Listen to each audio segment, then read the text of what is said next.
चंदा के जीजा जी ने क्या किया। मुकेश जैसे ही रसोई में आया तो उसने देखा कि चंदा किचन में खाना बना रही थी।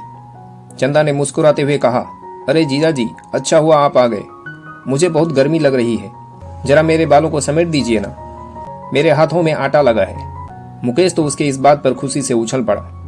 वह जल्दी से अपनी साली के पास गया और उसने उसके बालों को समेटना शुरू कर दिया।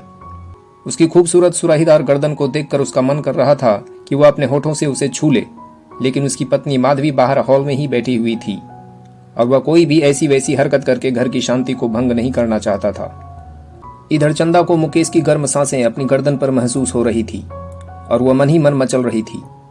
चंदा ने छोटा सा टॉप और टाइट जींस पहन रखी थी, जिसमें उसकी कटावदार कमर देखकर मुकेश खुद पर काबू ही नहीं रख पा रहा था। इधर चंदा भी अपने लटके झटके दिखाकर उसे अपनी ओर आकर्षित करने का भरपूर प्रयास कर रही थी। तभी बाहर से माधवी के चीखने की आवाज आई। दोनों काम धाम छोड़कर माधवी को देखने पहुंचे तो उन्होंने देखा कि माधवी हॉल में गिरी पड़ी है और उसके माथे से खून बह रहा है। मुकेश माधवी को तुरंत हॉस्पिटल लेकर गया। वहां डॉक्टर ने उसे एडमिट कर लिया। चक्कर आ जाने की वजह से माधवी गिर गई थी। दिन भर मुकेश हॉस्पिटल में ही रहा। रात को हॉस्पिटल में किसी को रुकने की इजाजत नहीं थी, इसलिए मुकेश घर चला गया। घर पहुंचते ही उसने देखा कि उसकी साली चंदा एक पारदर्शी नाइट गाउन पहनकर हॉल में टहल रही थी, जिसमें से उसका उभरा हुआ बदन साफ झलक रहा था। उसे देखते ही मुकेश अपनी पलकें झपकाना ही भूल गया। चंदा पढ़ाई के सिलसिले में अपनी दीदी और जीजा जी के साथ रहती थी, लेकिन शुरुआत से ही मुकेश और चंदा एक दूसरे के प्रति आकर्षित हो गए थे।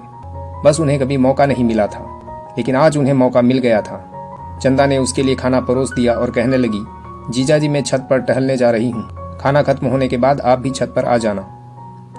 मुकेश ने जल्दी जल्दी खाना खाया। साली के खुले निमंत्रण को वह नजरअंदाज नहीं कर पा रहा था। वह उसकी देह के लालच में छत पर चला गया।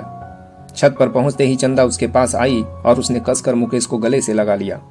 उसके कोमल स्पर्श से मुकेश का गठीला बदन और भी कठोर हो गया और फिर दोनों ने मिलकर मर्यादा की रेखा को पार कर दिया। घर के कोने कोने में 2 दिनों तक उन दोनों ने खूब सुख उठाया। माधवी को तो पता भी नहीं था कि उसका पति और उसकी खुद की बहन उसे इतना बड़ा धोखा दे रहे थे। 2 दिनों के बाद माधवी घर आ चुकी थी, लेकिन चंदा और मुकेश की रंगरलियां अभी भी उसके पीठ पीछे जारी थी। मगर एक रात माधवी ने उन दोनों को रंगे हाथों पकड़ लिया। उसका मुंह बंद करने के लिए दोनों ने मिलकर माधवी की जान ले ली, लेकिन उनका गुनाह छिप न सका और पुलिस ने उन दोनों को गिरफ्तार कर लिया। आज फिर एक पति पत्नी का रिश्ता और एक खुशहाल गृहस्थी नाजायज रिश्तों की भेंट चढ़ गई थी। दोस्तों, कभी भी अपने जीवन साथी के साथ छल नहीं करना चाहिए। और अगर आपको यह कहानी पसंद आई हो तो सुविचार प्लस चैनल को सब्सक्राइब जरूर करें। धन्यवाद।